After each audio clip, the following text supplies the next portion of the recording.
Hai semuanya, balik lagi sama calon sarjana. Apa yang ada di kepala kalian kalau dengar nama Muhammad Hatta? Wakil Presiden pertama atau Bapak Koperasi Indonesia? Tapi bayangin deh guys, kalau sejarah Indonesia berubah sedikit aja nih, bukan Soekarno yang jadi Presiden pertama Indonesia, melainkan sosok Muhammad Hatta. Apa sih yang kira-kira bakalan terjadi? Apakah Indonesia bakal jadi negara yang sangat berbeda daripada sekarang? Itulah guys yang mau kita bahas saat ini ya. By the way, video ini nggak ada maksud untuk membanding-bandingkan tokoh nasional ya. Soalnya gue percaya kok, kalau setiap pemimpin itu guys punya peran dan juga kontribusi besar dalam sejarah Indonesia. So, kalian sudah penasaran? Hai, gue Andre dari Calon Sarjana, dan inilah guys yang mungkin akan terjadi jika seandainya Muhammad Hatta jadi presiden pertama Indonesia. Muhammad Hatta lahir di Fort de Kock atau sekarang Bukit Tinggi pada tanggal 12 Agustus tahun 1902. Meski banyak orang yang sering mengenalnya tuh hanya sebagai pendampingnya Bung Karno, sosok Bung Hatta sebenarnya jauh lebih besar daripada itu ya. Ialah salah satu arsitek utama kemerdekaan Indonesia.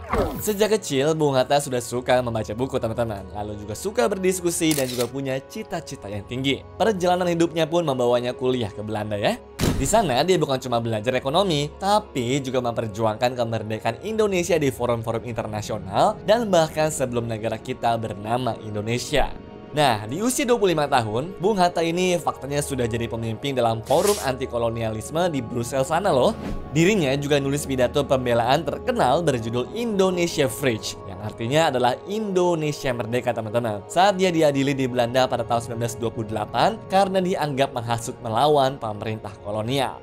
Pidatonya ini sampai menggemparkan Eropa tuh guys, karena berani bicara soal kebebasan. Perjuangan Bung Hatta pun juga nggak berhenti di sana ya. Dia sempat dipenjara tuh guys di Glodok, Jakarta, lalu diasingkan ke Bovendigul di Papua sana karena dianggap terlalu berbahaya oleh penjajah.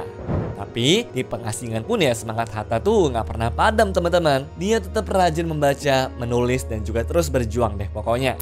Itulah alasannya kenapa Bung Hatta bukan hanya wakil presiden pertama, tapi dia ini juga adalah pemikir tajam, kutu buku yang disiplin dan nasionalis sejati teman-teman, yang berani bermimpi besar ketika yang lain masih ragu tuh.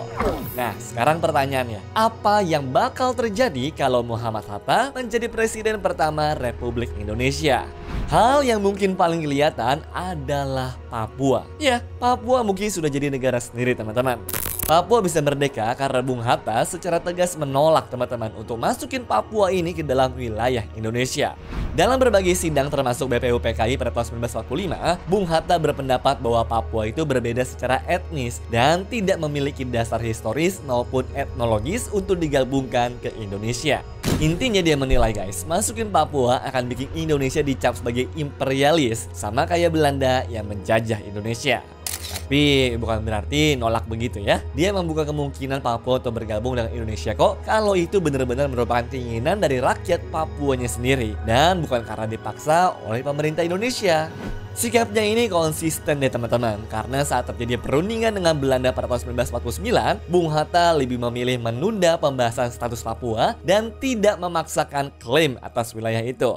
Jadi kalau Bung Hatta menjadi presiden, sangat mungkin deh kalau Papua ini tidak akan menjadi bagian Indonesia dan berpeluang besar menjadi negara merdeka. Selain itu, yang kedua nih, yang bakal terjadi adalah arah politik luar negeri kita bakal berbeda banget dari zamannya Soekarno.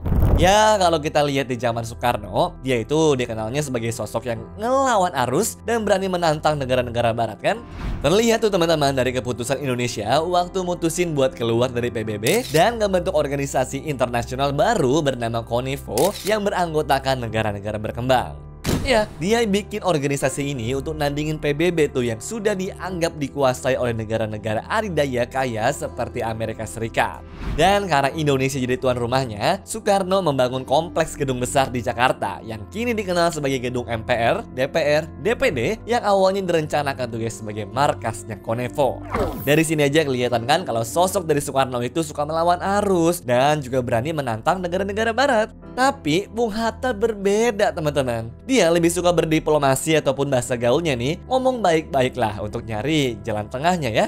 Terus salah satu contohnya nih, sebelum Indonesia resmi diakui merdeka, Muhammad Hatta melakukan pertemuan rahasia di Sarangan sana dengan perwakilan Belanda dan juga Amerika Serikat. Dalam pertemuan itu, Amerika menyatakan kalau siap membantu menekan Belanda supaya mengakui kemerdekaan Indonesia. Tapi ada syaratnya, Indonesia tidak boleh menjadi negara komunis. Bung Hatta setuju dengan syarat ini karena dia ingin kemerdekaan Indonesia bisa segera terwujud tanpa harus terjebak dalam konflik ideologi yang bisa memperpanjang perjuangan. Makanya dia juga percaya kalau lewat diplomasi dan juga negosiasi seperti ini, Bung Hatta tuh berusaha membuka jalan bagi Indonesia merdeka dengan dukungan internasional terutama dari Amerika Serikat tanpa harus berkonfrontasi keras seperti yang dilakukan oleh Soekarno. Makanya guys, kalau Bung Hatta nih yang jadi presiden, kemungkinannya sangat besar sih kalau Indonesia bakal lebih dekat sama negara-negara barat. Kita mungkin ya nggak bakal ribut tuh sama barat juga. Terus nggak bakal keluar dari PBB. Dan nggak bakal ada deh drama perang dingin di dalam negeri pula. Mungkin ya guys, Indonesia bakal lebih kalem dan juga fokus ke pembangunan, bukan konfrontasi politik. Selain itu yang ketiga, Indonesia mungkin menjadi negara federal dan juga bukan negara kesatuan. Soalnya Bung Hatta itu tipe orang yang suka mikir sistem dan juga cara kerja sebuah negara secara matang. Dia paham banget deh kalau Indonesia itu punya ribuan pulau, ratusan suku, budaya, dan juga bahasa yang berbeda-beda. Ya, menurutnya kalau semua dipaksa disatukan di bawah satu pemerintahan pusat yang sangat kuat, bisa-bisa daerahnya tuh merasa tidak bebas dan malah memicu konflik. Makanya, waktu konferensi meja bundar pada tahun 1949, Bung Hatta setuju teman-teman dengan bentuk negara yang berbentuk Republik Indonesia Serikat. Jadi Indonesia waktu itu bukan cuma satu negara pusat, tapi terdiri dari 7 negara bagian dan juga 9 wilayah otonom. Intinya Indonesianya tetap satu negara, tapi daerah-daerahnya tuh punya kekuasaan dan juga kebebasan yang lebih besar untuk mengatur urusan mereka sendiri teman-teman. Ya kalau Bung Hatta jadi presidennya, mungkin sekarang Indonesia itu ya bakal mirip kayak Malaysia kali ya. Pemerintah pusat dan juga daerahnya sama-sama punya peran penting. Tapi daerah seperti Aceh, Papua, ataupun Maluku nih sejak awal sudah punya otonomi kuat dan bisa mengatur sendiri tanpa merasa ditekan oleh pusat. Ya dengan cara ini Bung Hatta sih berharap kalau Indonesia itu bisa lebih damai dan juga bersatu lah intinya tanpa harus mengorbankan kebebasan daerah. Atau dengan kata lain dia tuh mau Indonesia ini ya nggak cuma menyatukan wilayah, tapi juga menghargai keberagaman dan juga memberi ruang kepada setiap daerah untuk berkembang sesuai dengan kebutuhan dan juga budaya mereka sendiri. Nah selain itu yang keempat adalah hilangnya komunis dari Indonesia. Soekarno dulu tuh punya ide keren teman-teman yang namanya adalah Nasakom, yaitu gabungan nasionalisme, agama, dan komunisme. Dia pengen semua kekuatan besar di Indonesia bisa bersatu deh supaya negara bisa maju dan juga kuat. Tapi Bung Hatta justru punya pemikiran berbeda nih soal komunisme ini. Buat Bung Hatta, komunisme itu bukan cuma ide yang berbahaya, tapi juga ancaman nyata guys buat masa depan Indonesia. Dia nggak setuju kalau negara harus diubah lewat revolusi keras ataupun kekerasan. Bung Hatta lebih percaya sama cara-cara damai seperti kooperasi dan juga demokrasi ekonomi yang menurut dia nih guys bisa bikin rakyatnya sejahtera tanpa harus ribut-ribut ideologi. Bahkan waktu bertemu Amerika di Sarangan, Bung Hatta setuju kalau Indonesia ini ya nggak jadi negara komunis. Di situ dia pokoknya serius banget deh teman-teman. Dan kalau Bung Hatta jadi presiden, mungkin Partai Komunis Indonesia ya nggak pernah bisa bangkit lagi tuh setelah peristiwa Madiun tahun 1948. Jadi ya nggak bakal ada juga teman-teman gerakan 30 September atau G30S yang bikin kerusuhan besar di tahun 1965. Sejarah bakal banyak berubah deh. Iya, soalnya tanpa peristiwa G30S mungkin nggak akan ada Super Semar tuh yang akhirnya bikin Soeharto naik jadi presiden kan. Singkatnya, kalau Bung Hatta yang pegang kendali, Indonesia mungkin bisa terhindar dari konflik ideologi yang bikin negara kita sempat terpecah. Dia bakal lebih fokus deh guys, bangun ekonomi dan juga demokrasi tanpa harus takut sama ancaman komunisme.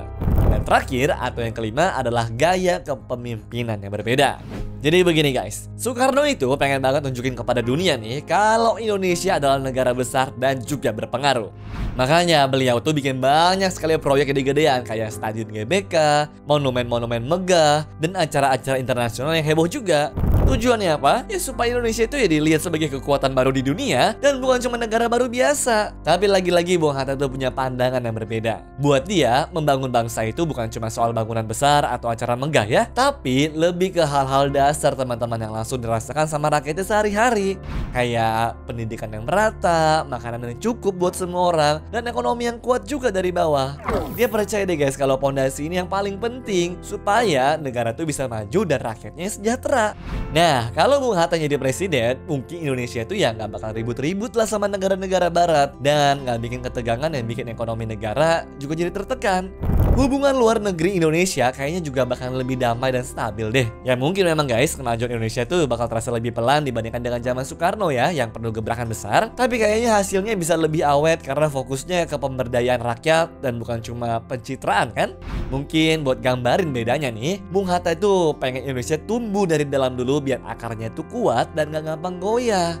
Ya sebenarnya masih banyak lagi sih teman-teman hal-hal yang mungkin terjadi. Kayak contohnya aja Pancasila nih. Bung Hatta punya peran penting dalam merumuskan Pancasila karena dia ikut menghilangkan beberapa kata dalam Piagam Jakarta ya. Jadi kalau Bung Hatta yang jadi presiden, kemungkinan besar sila pertama Pancasila tetap tuh guys seperti yang sekarang, yaitu ketuhanan yang Maha Esa dan bukan versi Piagam Jakarta yang lebih spesifik.